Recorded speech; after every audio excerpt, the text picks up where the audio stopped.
see how much of this we can do. Aloha. Oh, you're not at a luau. We're celebrating Ruth Winfrey's life. And Hawaii was a very important part of her life. And she often talked about it. After she visited twice when Kim was living there. She went there Christmas of '97 and Christmas of '99. And she spoke of it often. And she loved Hawaiian music. So this is in celebration of her. This is the one that we got to. We asked the rest to wear your aloha shirt if you got it. So, in celebration of her life. So let the journey begin. A little information on Ruth. She was my mother-in-law, as you know. And my only mother-in-law, and I was her only son-in-law, so I feel pretty honored with that. Her name was Ruth Jeanette Thompson DeWitt Winfrey. She was born January 17, 1921 in Hatfield, Missouri, which is the northern part of Missouri up on the Iowa border. Her father was a cattleman. He had 1,000 acres up there just out of Hatfield. And of course he would buy and feed cattle and then sell it at the end of the year. So that was his business. And they were kind of upper middle class, pretty prosperous up there in that part of Missouri. She was the only child. Her father was 56. And her mother was 36. And all through her life, Ruth really didn't think much about parents, or older parents, for the younger children. Because her father was probably too old, too busy to play with her. Her pets and her companions were her dogs on the farm when she was growing up. And she worked with her dad quite a bit. She has quite a few stories. For you that are coming to the house, we have a little video. In 1990, I taped Ruth and asked her tons of questions, and she'll tell you her whole life story. So she has quite a few stories to tell about her father and her working with her father, and her father locking her up and driving away and leaving her and all sorts of stories. So we'll have fun with that. She graduated from high school up here in Hatfield in 1939, and then she went down to St. Joseph, Missouri, and went to what they call a business college. Well, in those days, then I assumed that was going to be office, clerk work, typing, shorthand, filing, stuff like that. Well, that lasted 9 months and she went back home. And then she got a job in Bethany, Missouri, which is about 35 miles away. And then she lived in a boarding house there. And at that time she went to the fair, and the DeWitt boys from Gilman City were in town, and she caught the eye of one of the oldest DeWitt brothers, Leroy DeWitt, and in which romance blossomed. And then she followed him out to California in 1940, where they were married in Hermosa Beach, and then back to Missouri, and then the Navy. In 43, then Sharon was born, and then in April of 44, Leroy took off and went to the Navy, and he was gone until December of 1945 when he finally came home. So for that short period of time, for close to 2 years, Ruth had a little child, and then she took care of this child, and her husband was off in harm's way. Then in December, just before Christmas of 45, when he was out, they were back in Missouri, they went up to Gilman City, Missouri, and they got on a farm, and he wanted to be a farmer. Well, that lasted until 1950. He said, the heck with it, came back to California, and got an aircraft again. Well, thankful for me, because if he didn't do that, I don't think I would have met Sharon. And if I didn't meet Sharon, it wouldn't have been Kim and Kenny and these 4 characters you're going to hear about here in a minute. So it wouldn't have been those guys. So I'm glad that he didn't want to stay in Missouri, and he moved to California. Well, during all this time within Leroy, and Ruth talked about going to Hawaii. We're going to go to Hawaii, we're going to go to Hawaii. Well, we're not going to do it this year, we'll do it next year. Well, that never happened. 1967, Leroy, at the age of 54, passed away due to a heart attack. So Ruth was widowed in her mid-40s. She remarried briefly. It wasn't a very happy one for her, and it's something we don't discuss anymore. So we don't talk. Wait a minute, I'm getting ahead of myself. Yeah, it's supposed to be happy. Yeah, okay, happy. In 1975, Sharon and I were in Northern California. She was still in Southern California. She sold her house and came up, and she lived with us, or within a couple of miles of us in Redwood City, California. So she grew up, or our grandkids, our two kids grew up with their grandmother involved in every part of our life up there. And then when Sharon and I decided we wanted to retire to come here, of course we weren't going to go anywhere unless Ruth came with us, so we knew that. So we had to introduce her to Arizona in a gentle way. So we brought her here in October. And she said, gee, I like this place, so she agreed to move here. Well, then her and Sharon pulled up in front of our new house in August 1st, 1995. It was 120 degrees. Okay? So she got introduced to the summers of Arizona. But she flourished down here. She enjoyed it. She wasn't a very social person. She didn't join clubs. She didn't have much activities. She enjoyed being with us and with the great grandkids that finally came along, and with the grandkids when they came and visited. Of course, she kind of, our friends became her friends. So she had a good life here. She had a nice home. Financially, she did well. She still talked a lot to her people in Missouri. She had a lot of friends in Missouri. As a matter of fact, Saturday morning when we were making those traditional phone calls that you make in a situation like this, they all commented, I just talked to Ruth. I just talked to her a couple of days ago. So sometimes we like to believe that maybe we have a premonition when our time comes. I think Ruth had it. I like to believe that she did. I mean, everything was laid out for us. Sharon sitting in the waiting room, or the emergency room at Del Webb on Friday when we were admitting her. Well, then Ruth went over the whole detail. As a matter of fact, she was getting kind of graphic and people were backing away. Telling Sharon where everything was and what to do, and I'm okay. Previously, commented with Sharon, previously when she went in for surgery for any of her major medical things that she had, she always had a scared look on her face, always frightened. She would always take my hand and tell me, Ken, I'm frightened. And I kind of reassured her. This time it wasn't there. I didn't see it in her eyes. I didn't see it in her voice, her tone of her voice. And I think she was ready for this. And Sharon asked her, if they need to perform an emergency medical procedure, what do you want me to do? And she says, it's time. I don't want it. And it was fortunately Friday at 11:45, we were in the room when it was time for her to go. And it was a quick, gentle death. Not so for the people running around, the medical people, they got to save your life. But it was a gentle slump of the head. Goodbye. May God be with you. We try to be gentle.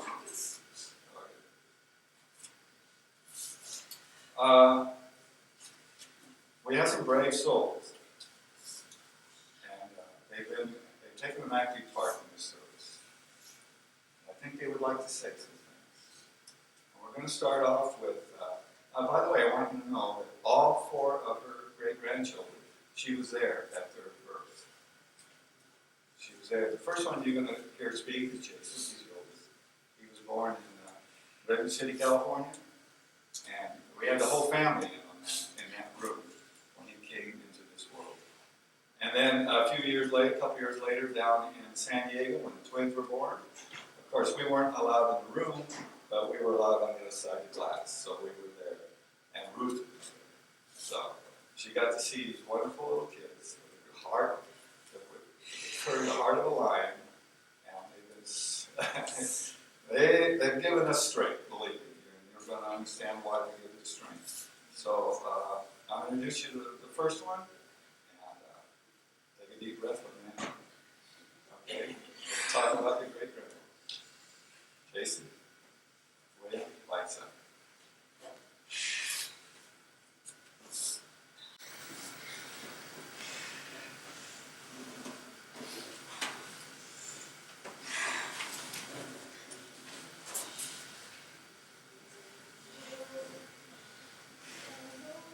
They call her Ruth, a biblical name. And also fitting, she's truly a saint. Giving and caring, warm and friendly, loving and affectionate to all of her family. a lady of strength, strong will and character, a real true friend, devoted to her daughter. Willing to share in or do her part in all family obligations, whether near or far. Mother, grandmother, companion, and friend, adored and admired by her family and friends. We wish to thank you for all your kind deeds. May the Lord bless and keep you and meet all your needs. Enjoy all life's blessings. Keep a smile through the rain. Look to the sunny side. We will get together again.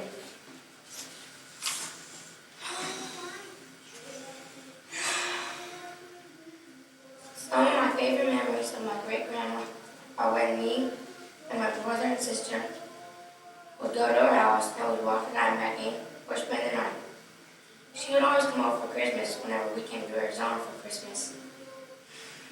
She even came over to Hawaii for Christmas once. She didn't really want to do anything, but I usually stayed home with her. Like one time, my family went to go see a movie, and she didn't really want to go, so I stayed home with her. She wasn't like the grandmas in the movies, all mean and grumpy. She was a loving and caring person, not just to me and my family, but when she did see relatives, she welcomed them with an open heart. When she came over to Hawaii, she loved it. It wasn't like Arizona, when in the winter it would be cold. It was nice and warm, and that is why we are playing the Hawaiian music today. I can't recall her favorite CD or if she even had one.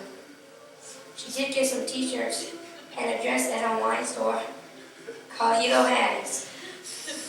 Whenever it came to birthdays, she would send us some money. To me, that was fine because it gave me a choice of what I wanted to get. She was the best great-grandma anyone could ever have. Thank you.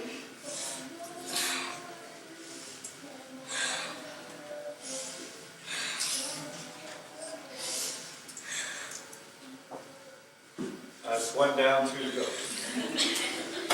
Way to go, bro. Good job. We're taping this so their father is in the Navy, and he's in recruitment, where they make videos for recruitment. And right now he's in Virginia. And they're making recruitment videos for dentists and lawyers. So he's been tied up for 30 days and unable to get away from his shoot. So but we got a tape here. We got a machine over here. Jay, your son did great. Are we ready for number two? Okay, Jordan is a twin, and he was the first one to pop out. He's our intellectual. Loves dinosaurs. You ask him, if you get a chance to, he'll rattle them all off, and he'll pronounce them correctly. And I have a heck of a time. I have a heck of a time with what's the state name? What's that fish name? That's it. That's it. When they went to Hawaii with him, of course, the families were all brief. And the first thing you learn to say is mahalo. And then you're a true Hawaiian when you can say, the fish. Uka, uka, uka, uka, uka. Okay. You ready? Okay. Keith, here we got Jordan. Jordan had a special song that he'd like to dedicate to his grandmother. So we're going to listen to it, and I imagine these three will sing along. So they've been doing it all weekend.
to you through the years, but start out bravely with a gallant smile.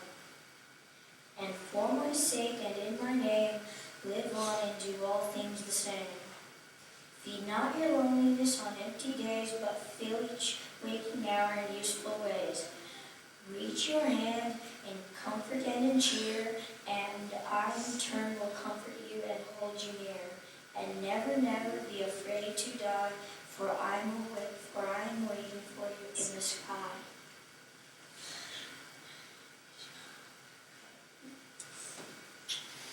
What is a great-grandmother? Well, G is for grand, R is for respective, E is for enlightening, A is for awesome, and T is for terrific. Well, some people say that that's not what a grandmother is, but that's how I define my great-grandmother. Sometimes when my family was here, we always go over to her house and she would always make Rice Krispie treats. And sometimes when we were away, she sent them in a little shoebox. Yeah, she liked Hawaii a lot. She loved the place. It was very nice. She just loved being there. Thank you.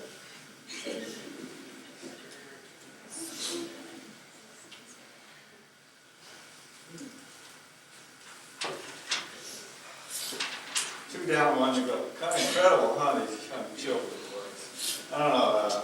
It has to be a DeWitt's. It has to be a Thompson gene. I don't know if a Skinner gene got into that or went down that far down. The next one is she's Jennifer, first granddaughter, oldest granddaughter. She didn't mind the music, but well, I guess I'm out of here.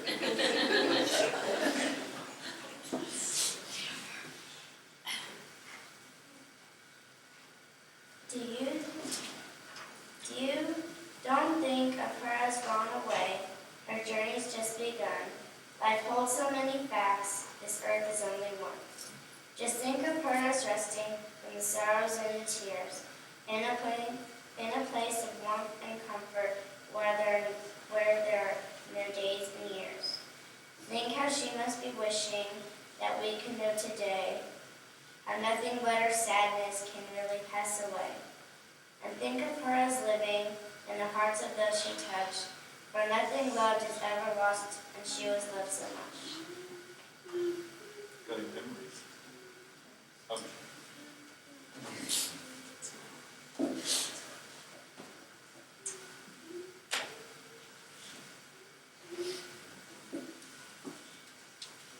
All right, Lexi, it's your turn. Lexi, you want to talk about great-grandma? She's the newest one, 3 years old. She came in tap dancing the other day. We want to introduce you to her. This is Alexis Skinner. She lives in San Diego, and she loved her great-grandma. Little Lem, 3 years old, it's going to be up to us to instill the memory of Ruth into her. And I don't think we're going to have a problem. What do you think? As you can see, she takes after her grandfather. She talks a lot.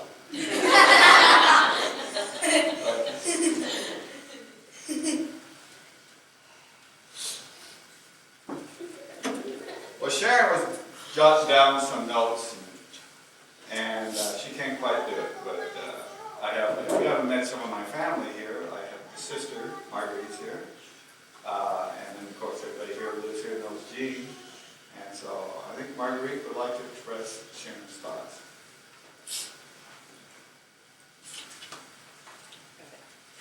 Oh.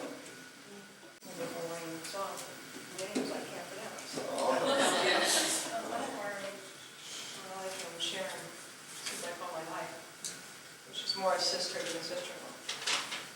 So this is what she'd like to say. My mother and dad always had dreamed of going to Hawaii for many years.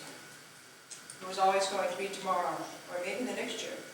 And then next year never came, and then we turned around and one day he was gone.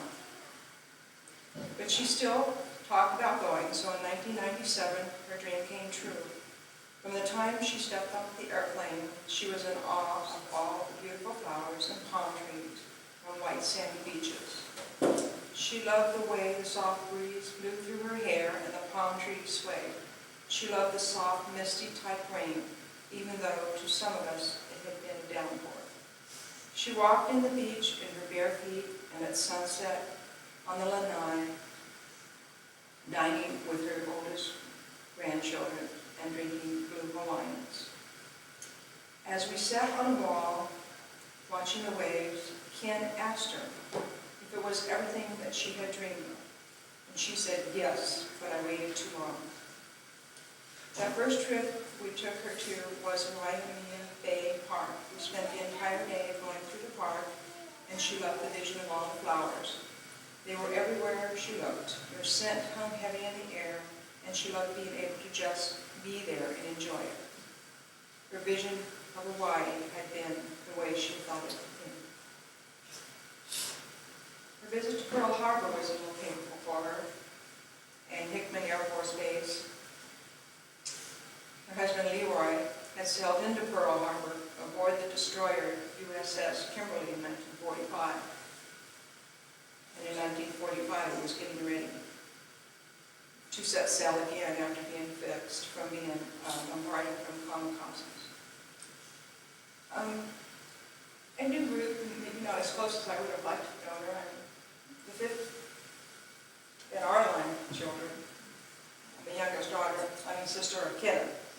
But I know she was always around every time they were together, and if only we could all be so loved as she was loved by her family. And I know they're going to miss her.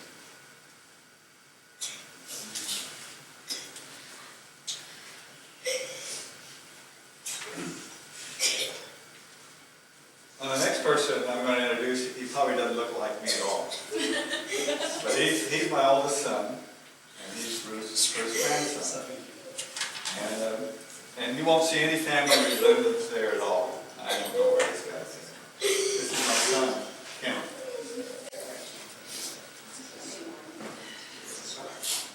Wow, I didn't know she had so many friends. But let me go ahead and read a little poem that we found quite a few years ago when my grandpa Skinner passed away.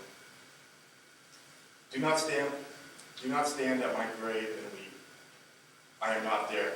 I do not sleep. I am 1,000 winds that blow. I am the diamond glint on snow. I am the sunlight on ripened grain. I am the gentle autumn rain. When you awaken in the morning hush, I am the swift, uplifting rush of quiet birds in a circle of flight. I am the soft stars that shine at night. Do not stand at my grave and cry. I am not there. I did not die. As you can tell, my grandmother was a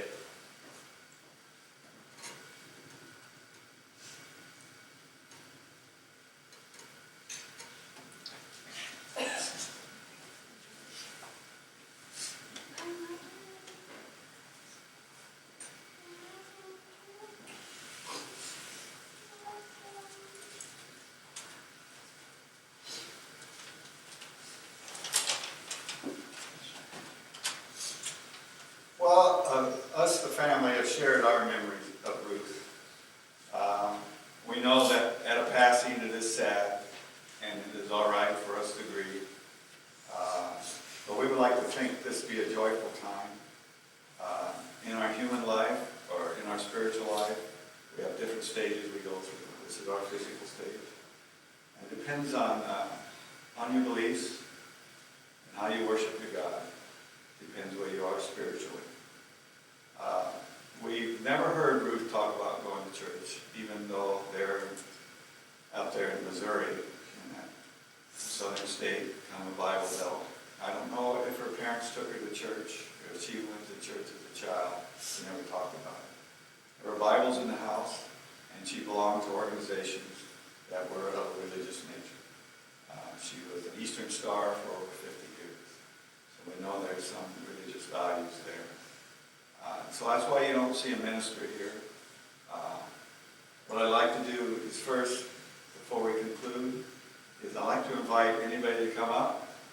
they have something they want to say about Ruth, be it good or bad. Well then, if you had a special moment with her that you would like to share, well then, and you're not too shy to get up here and stand in front of a microphone. We're amongst friends anyway, so I'm going to give you that opportunity now. I'll back down. And if anybody, my family again, if they want to get up, anybody else, with them, here's an opportunity.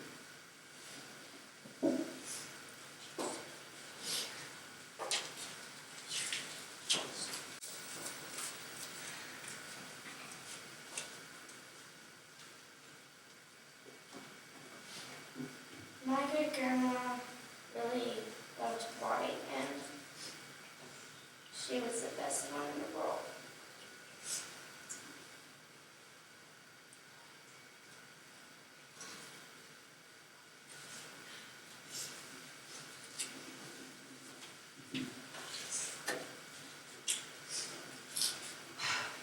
I had 40 years with my grandmother, and they were all wonderful.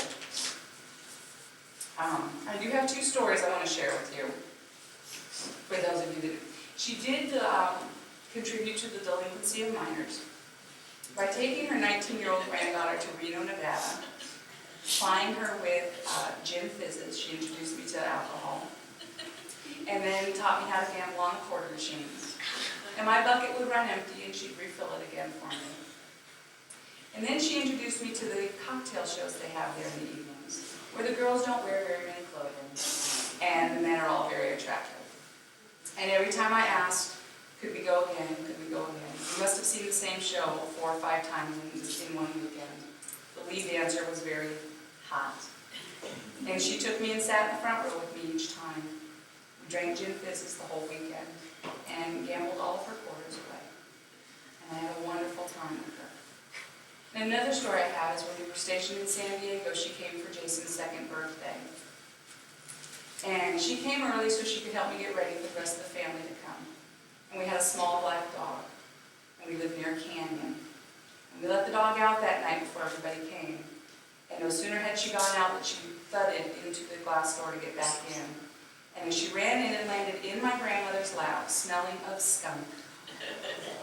My grandmother, then also smelling of skunk, told my husband to quickly run to the store, buy as many cans of tomato juice as you could. And my husband and my grandmother bathed that dog for hours to get that stench off before my mom and dad and all my cousins got there to celebrate that birthday. And tomato juice works. She knew that. She knew all those things. Wait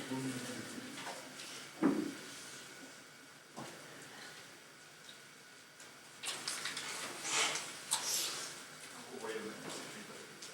Go ahead. You got the mic. As you heard in Jason's poem, my great-grandmother was sort of a saint. She was, when we always came to Arizona, she always greeted us with a great big smile. And as you look at these pictures, she had a great time everywhere she went. And almost in every picture, she has a smile. Well, one time when we were in Hawaii, it was in California. We had this dog. And sometimes when my great-grandma was there, the dog would always jump on her. And the cat would lay on her and shed his fur, and she got pretty mad about that. But all around, she had a great life, and she's a great grandma.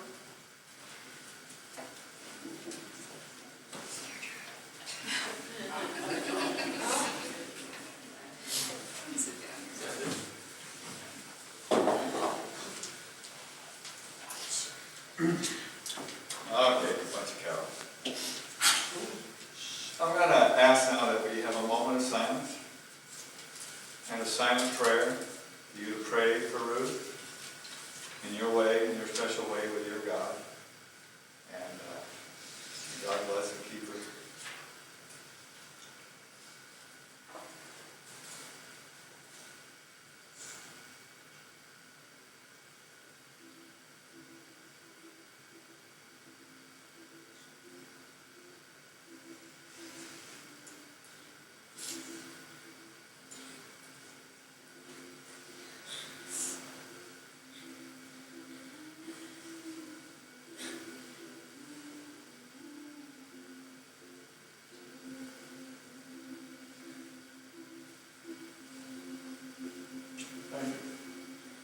you're invited to our house. When 24/11 evenings done.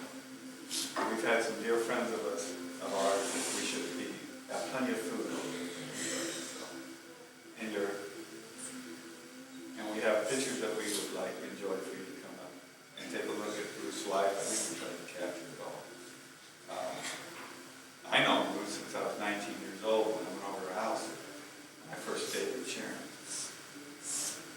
They were my second family. And Ruth is definitely going to be a gap in our lives. My pain goes to my wife.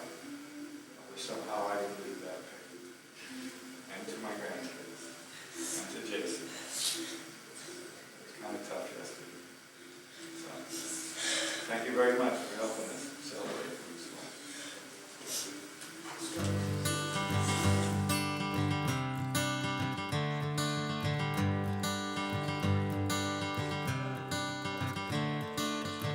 Another turning point, a fork stuck in the road. Time grabs you by the wrist, directs you where to go. So make the best of this test and don't ask why. It's not a question but a lesson learned in time. It's something unpredictable, but in the end is right. I hope you had the time of your life.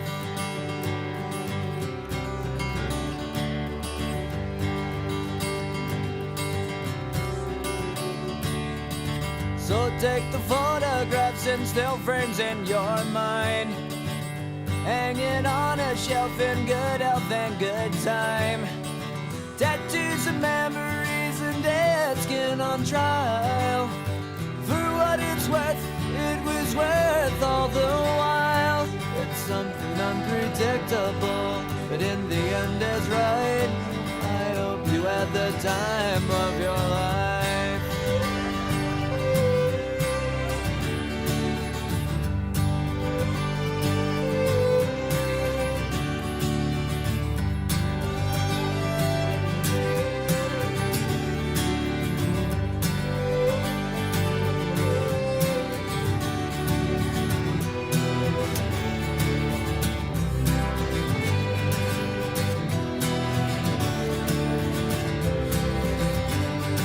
It's something unpredictable, but in the end it's right.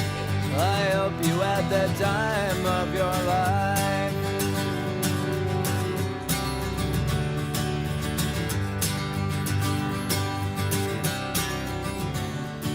It's something unpredictable, but in the end is right. I hope you had the time of your life.